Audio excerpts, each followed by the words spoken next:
வணக்கம் அனைவருக்கும். நாங்கள் இன்றைய தினம் ஒரு மகிழ்ச்சிகரமான நாளில் அமைந்திருக்கின்றோம். காரணம் என்று சொன்னால் எங்களுடைய ராஜா கிரீன் ஹவுஸ் உரிமையாளர் நாங்கள் அன்பாக வசந்து கூப்பிடுவார்கள். நிச்சயமாக இன்றைய இந்த இடத்துக்கு வந்திருக்கோம் என்று சொன்னால் ஒரு முக்கியமான நிகழ்வு. அப்படின்னு சொன்னீங்கன்னா நாங்கள் சாதாரணமாக தொழிலதிபர்களெல்லாம் எவ்வாறு செய்வீர்கள் என்று சொன்னால் 4 பேருக்கு உதாரணங்களையோ அல்லது 4 பேருக்கு தெரிகிற அவர்களே வீடியோக்கள் எடுத்து தங்களுடைய பேரை புகழ்ச்சி நிலைநாட்டுகிறோம். ஆனால் அந்த மாதிரி இல்லாமல் எங்களுடைய சத்யசீலன் ஐயா அவர்கள் கல்வி கற்கின்ற மாணவர்கள் அதாவது சதுரங்க போட்டியை வைத்து அவர்களுக்கான பரிசுகள் எல்லாம் ஒன்று வழங்கி வைத்திருக்கின்றார். வணக்கம் ஐயா. என்னென்னு சொன்னால் நீங்கள் உங்களுடைய பார்வையற்றோர் இலங்கை பார்வையற்றோர் அறக்கட்டளை நிலையத்துக்கும் தாராளமான உதவி செய்து வருகின்றீர்கள். அந்த வகையிலே இந்த மாணவர்கள் மத்தியிலே ஒரு விடயத்தை செய்ய வேண்டும் என்று உங்களுக்கு எவ்வாறு தோன்றியது? காரணம் எனது நண்பர் அம்பியகுமார் ஒரு கிராண்ட் மாஸ்டர் செஸ் ட்ரெயினராக இருந்திருக்கார். அவர் நான் இந்த பல இதுகளை செய்து கொண்டு வாரம் தான் பொதுவாக ஒரு இதுகளை இந்த படிப்பு இதுகள் சம்பந்தமாக அதுகளை செய்து இவருடைய இலக்கு எனக்கு அந்த இது ஒரு முக்கியமான செஸ் பிள்ளைகளுக்கு இந்த கல்விகளை ஒப்படைக்கு இது ஒரு கல்வி அது எனக்கு அதை விருப்பத்தில் அவரை அவரும் அதை விரும்பி நானும் அதை விருப்பமாக அவரும் இதை செய்து கொள்வார். யாழ்ப்பாணத்தை எத்தனை பேர் செய்தாலும் அவருடைய ஒரு திறமையான ஒரு இது நடிக்க வாங்க சார் வாங்க. நிச்சயமா இந்த இடத்துல நீங்கள் வர வேண்டாம்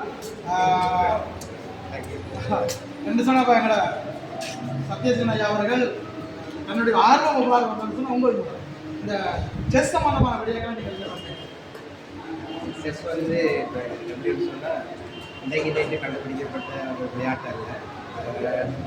இன்றைக்கு ஒரு அரசர் ஒரு நாட்டை ஆள்றார்.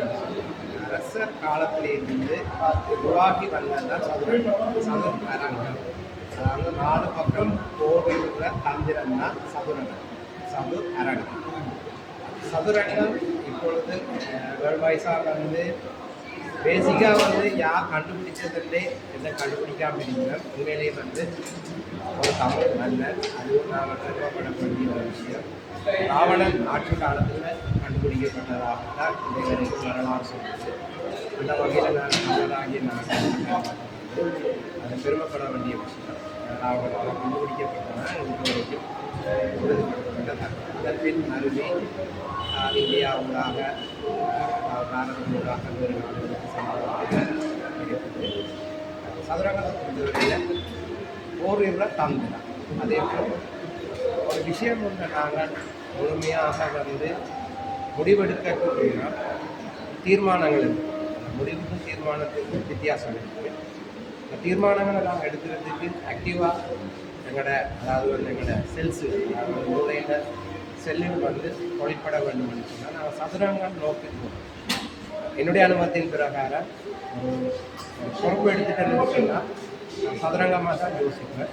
சதுரங்கம் எப்படி விளையாடணுமோ அதை மாதிரி நகர்ந்த பொருளாக எப்படி ஒவ்வொரு விஷயமும் யோசிக்கிறோமோ அதே போல் தான் ஒவ்வொரு விஷயத்தையும் நாங்கள் நகர்த்தி கொண்டு போகிறோம். இன்றைக்கு பார்த்தீங்கன்னு சொன்னால்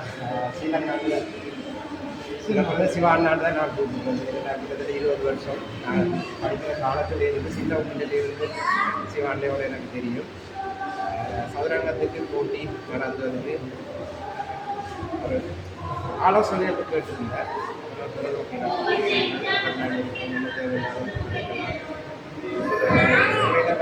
சதுரங்கத்தை யார் ஊக்குவிச்சு போக்கிறவங்க முழுமையாக சப்போர்ட் பண்ணுவோம். காரணமாக இருந்தால் தான் எங்களுக்கு சதுரங்கத்தை வளர்க்கணும்.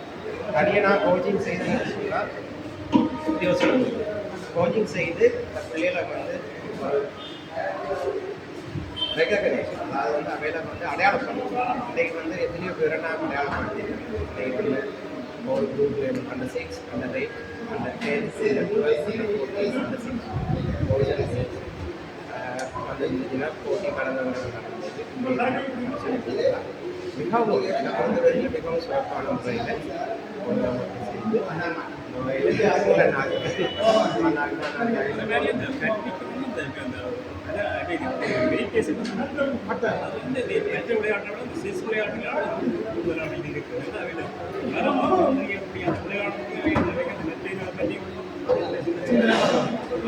கல்விக்கு நிகழ்கிறது. ஒரு இடத்துல இருந்து விளையாடுறது எப்படியோ அதே மாதிரி படிக்கிறது.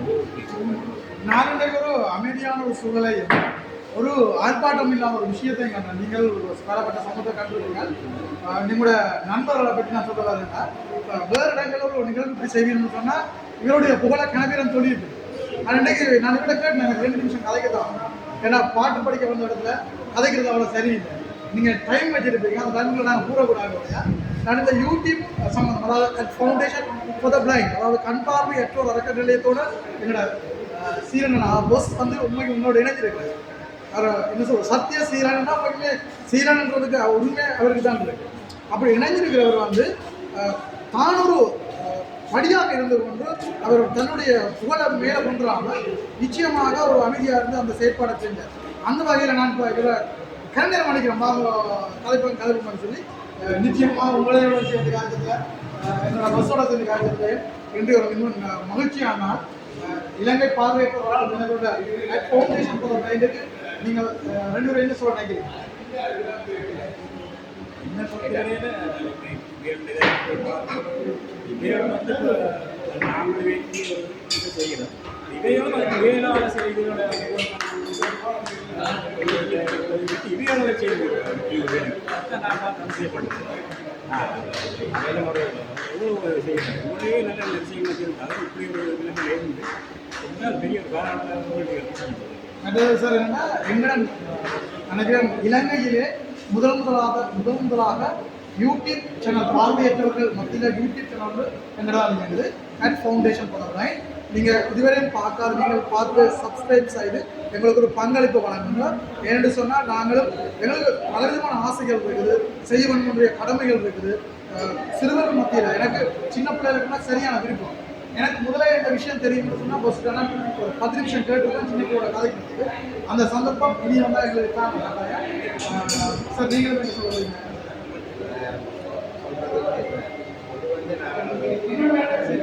வெளிப்புறம் காரணம் என்னன்னு சொன்னால் எங்களோட மைண்ட் தான் நாங்கள் எங்களுக்கு குறைபாடு இருக்குன்னு நினைச்சா தான் குறைபாடு.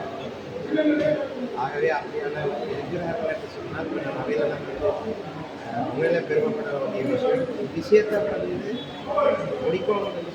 சாதாரணமாக இருக்கிறாங்க, அது கணக்காக யோசிக்கணும், செஸ்ஸாக யோசிக்கணும், சாதாரண யோசிக்கணும். சாதாரணமாக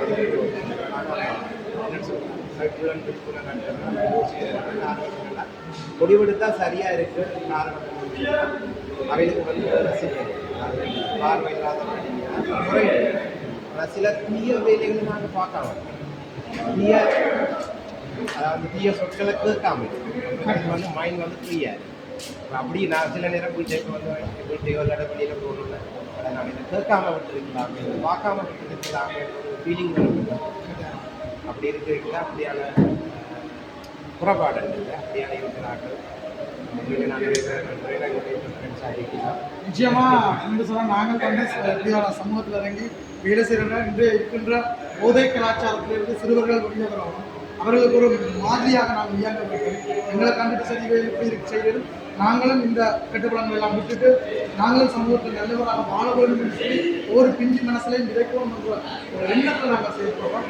அதனால தான் நாங்கள் சமூகத்தை இறங்கி செயல்படுறோம். சில பேர் எங்களை அனுபவம் பார்க்க வந்து நாங்கள் கணக்கெடுப்பது எடுப்பதில்லை. ஏன்னு சொன்னால் நாங்கள் உங்களுக்கு தெரியும் 30 வருஷம் நாங்கள் முகத்தை கண்டு ஒன்றுமே நிலைப்படையில்லை. ஆனால் இனி வந்து நாங்கள் பேனா முறையில் எங்களோட சமூகத்தை கொண்டு செல்வோம் என்ற நோக்கத்தை நாங்கள் ஒவ்வொரு விடயத்தையும் கல்வி சார்பில் நாங்கள் செயற்படுவோம் என்று கூறிக்கொண்டு உங்களோட நேரத்தை எங்களுக்காக கண்டு இந்த இடத்துல வந்ததுக்கு உங்களுக்கு நன்றி வணக்கம் கூறி உங்களிடம் விடைபெறுகின்றோம். நன்றி, வணக்கம்.